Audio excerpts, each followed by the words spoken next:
It's Thursday, July 30th, and time for your Barbados Today morning news update. 18 public service vehicles were pulled off the road on Wednesday for breaching the COVID-19 protocols. Word of this from Director of the COVID-19 Monitoring Unit, Ronald Chapman, who said operators were ordered to stop running for the remainder of the day after they were found not wearing masks. He said officers inspected between 130 and 150 PSVs and transport board buses. Chapman warned that measures would be taken in the coming days against both operators and passengers who flout the protocols. He also served notice that officers from the monitoring unit will be back out today and every day after to make sure that the COVID-19 protocols are being adhered to. Health Minister Lieutenant Colonel Jeffrey Bostic is satisfied that the necessary travel protocols are currently in place. Earlier this week, in a press release, the Barbados Association of Medical Practitioners said there was a need for the current travel protocols to be strengthened. Among its suggestions was for visitors from medium and high-risk countries to be quarantined for 14 days.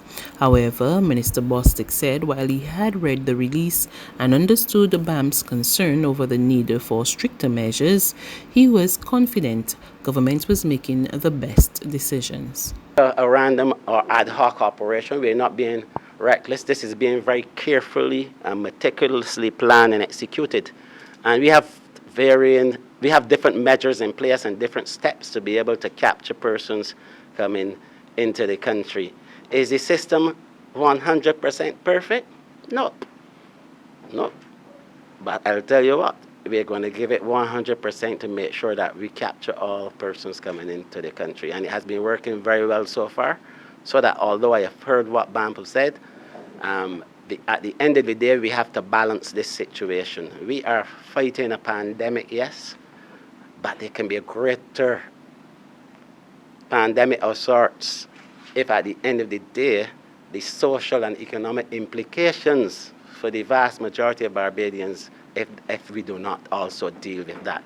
And so we depend on visitors coming into the country. That is true. An old manufacturing incinerator at the Queen Elizabeth Hospital was at the center of the spill of a number of vials containing contaminated blood at the James A. Tudor roundabout yesterday.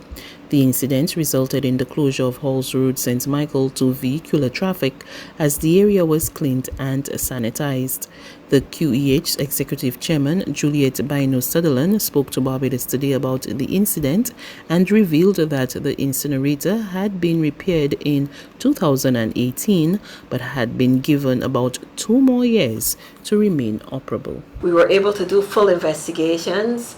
The vials, a bag of garbage essentially would have fallen off of the truck of one of our experienced private haulers, and he did not realize that the bag was missing until he would have reached his location, and he would have come back, as you would have been able to see, and really remedied, both cleaned up and sanitized the area. Now, it's particularly serious because it is biomedical waste that is coming from a hospital, and we would want to know exactly what is the position, and that waste of this nature is not just falling all over the streets of Barbados. We are in this position of having to transport waste, but it is very extraordinary. Most hospitals, as we do, have some form of incineration or internal waste management. In our case, we incinerate medical waste and biomedical waste here at the facility. However, our incinerator is 28 years old. We've attempted to extend the life of our incinerator at least 4 times. Bino-Sutherland said a new incinerator would cost government about $10 million, and the resources to acquire the equipment are not readily available at this time. However, she said that the incident showed the need to get the incinerator, which went down on July 7, back up and running. We have benefited from the expertise of Coles Engineering. A local company is leading a team of other complementary services to basically retrofit the incinerator and try to extend the life further as far along as we can carry it. We're anticipating that our incinerator will be back up by August the 12th. And until then, we're going to have to be moving the waste from the hospital on a daily basis. Every day we generate about 6 tons of waste approximately, that is daily. And that is waste that are coming from our across the hospital and across the polyclinic system, and even do some incineration for non-governmental organizations and private sector businesses to make sure that medical waste is kept and secured as carefully as we can do. There's regional and international news after this short break.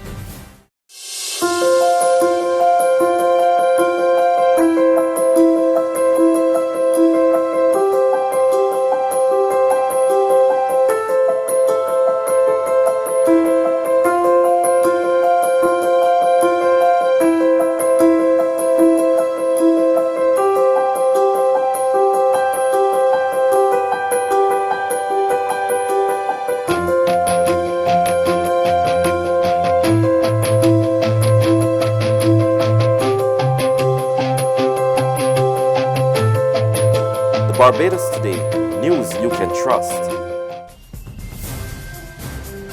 To news from the region, the Bahamas recorded 37 additional cases of COVID-19 on Wednesday, moving the national count to 484.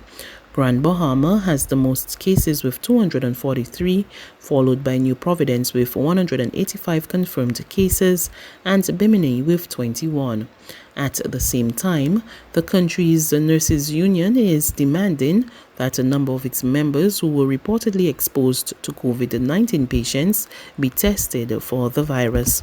More in this report from Eyewitness News. More than a dozen nurses have been exposed to COVID-19 patients at Princess Margaret Hospital and have not yet been tested, according to Nurses Union President Amantia Williams, who said it's a slap in the face to the healthcare professionals. We don't want to hear nothing else but them being tested, because they're putting their lives, they're risking their lives for the Commonwealth of the Bahamas. We can pay them and we can test them, and that's foolishness. Then they don't need to be working for this government.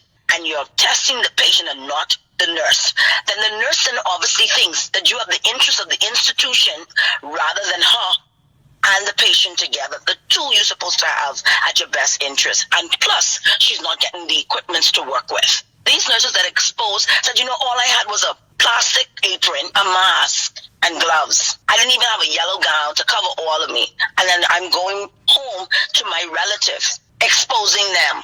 Williams also claimed that several wards at PMH have been compromised and shut down due to either COVID-19 exposure or faulty air conditioning. When contacted today, health officials refused to comment. And finally, the United Nations World Food Programme warns that the relentless rise of hunger, struggling economies, deepening inequality, and an active hurricane season are threatening the people of Latin America and the Caribbean, and may have far-reaching consequences unless swift action is taken. As coronavirus cases soar, Latin America has become the region most impacted by COVID-19 globally, accounting for over a quarter of the world's cases. The COVID pandemic has just been devastating in Latin America. I mean, we were already dealing with economic deterioration and many different issues, but COVID has come on top of it. Just in the areas where WFP in this region alone, we've seen a substantial increase in over 11 million people that are marching toward the brink of starvation. So it's devastating, and it's why we must act. And we must act now so that we can bring some hope to people. Otherwise, you'll have political destabilization, mass migration, economic deterioration, supply chain disruption, and many people will starve in addition to COVID itself. It's a deadly combination, and we've got to act now, and we got to be smart, and we've got to thread the needle. You can't just deal with COVID by itself or hunger by itself. They must be dealt with together. If we do it right, we can save lives. If we don't do it right, people will die. That's news. But for the very latest, visit us at www.barbadostoday.bb. You can also subscribe to our e-paper, email updates, or like us on Facebook, and sign up for our breaking news alerts via WhatsApp. We're also on Izumi Media in bus terminals, as well as screenplay at supermarkets and gas stations near you. And you can also hear us on Mix 96.9 FM and Capital Media HD 99.3 FM.